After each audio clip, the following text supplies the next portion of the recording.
deny spousal and familial benefits to millions of gay and lesbian Americans is to undermine the principle of equal protection of the law and the basic family unit that many straight Americans take for granted.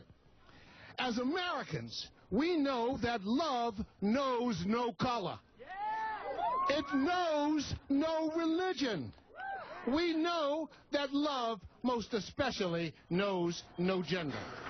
So that was just sound moments ago from outside the U.S. Supreme Court. We're looking at live images right now of a pro-equality rally that's taking and continuing on the court steps. Now, the arguments over Proposition 8 are expected to wrap up any moment. We have unconfirmed reports that they have just wrapped up.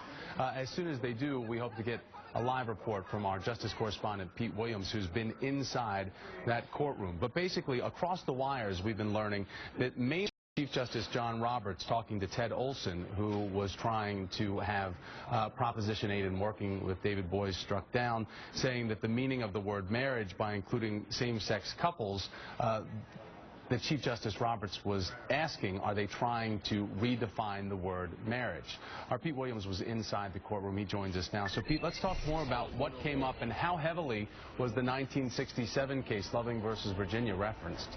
Well, let me just begin at the beginning, because I obviously haven't heard any of what you've said before. I just got out of the argument.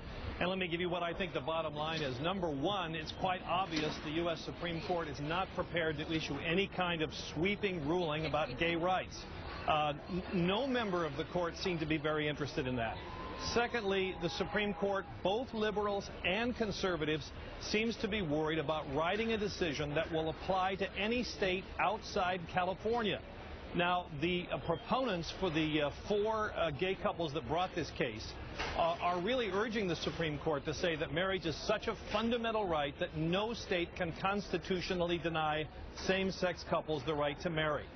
There seemed to be very little eagerness from any members of the court to embrace that broad a ruling. So then you go to the fallback, which is argued by the Obama administration.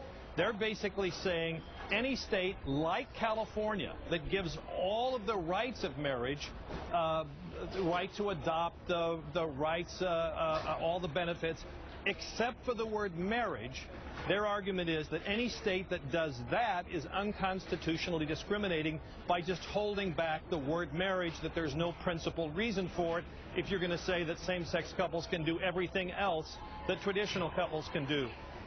Very few members of the court seem to be willing to embrace that either. They seem to be bothered by the idea that if they did that, they're in essence punishing states that are willing to grant all those rights and giving the other states that don't grant any rights to same-sex couples a free ride. So that leaves the only other option, which is to either uphold Prop 8 or to limit this ruling somehow, applying only to California. And that's where I think the real action is here, Thomas. I think several members of the court seem to be struggling to find a way to limit this case only to California, and one way to do that might be simply to say that the Proposition 8 proponents had no legal power to bring this in the first place. And I think, frankly, for the advocates of same-sex marriage, my guess is that's the best they can hope for. Now, one other thing I would say here, Thomas, is the justice we watched very closely was Anthony Kennedy. He seemed to say, on the one hand, that he's somewhat sympathetic to the arguments made by the two gay couples here. He said that he's bothered by the effect of Prop 8 on the children, the 37,000 children of same-sex couples in California whose parents cannot call themselves married. He made that point early on in the argument, but then he also said that he's worried about a decision that would apply to the entire country, and he also said he thought the basis on which the lower courts rejected Prop 8 was too narrow. So you put that all together, Thomas, and that's why I say I don't think the Supreme Court is prepared.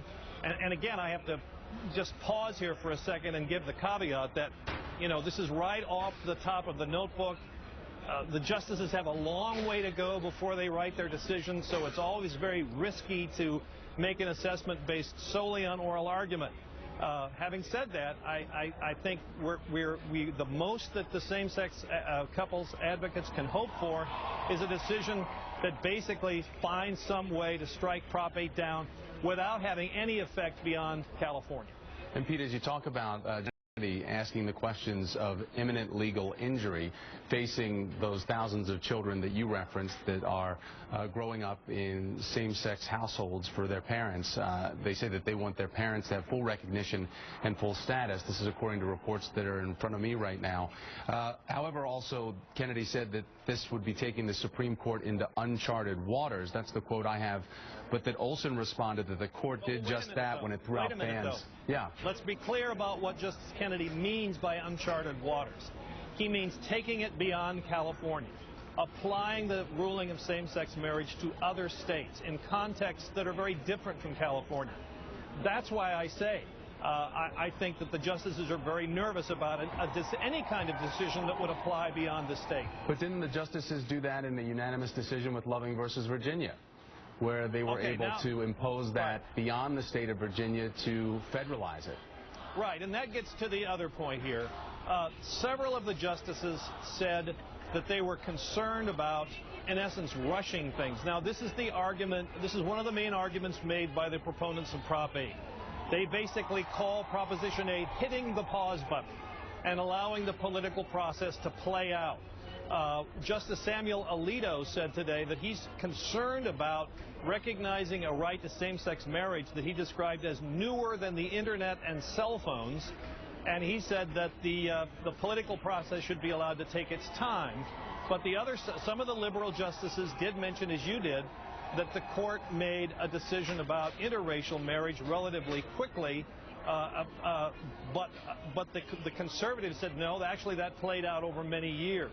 So that, I think, frankly, that argument cut both ways. Was Loving versus Virginia relied on heavily in the arguments today, referencing it? No? No. And when we talk about the bringing up the uncharted waters territory, that reference there, do you think that that provides potential cover as we look at states' rights issues over the equality issue of gay rights in general?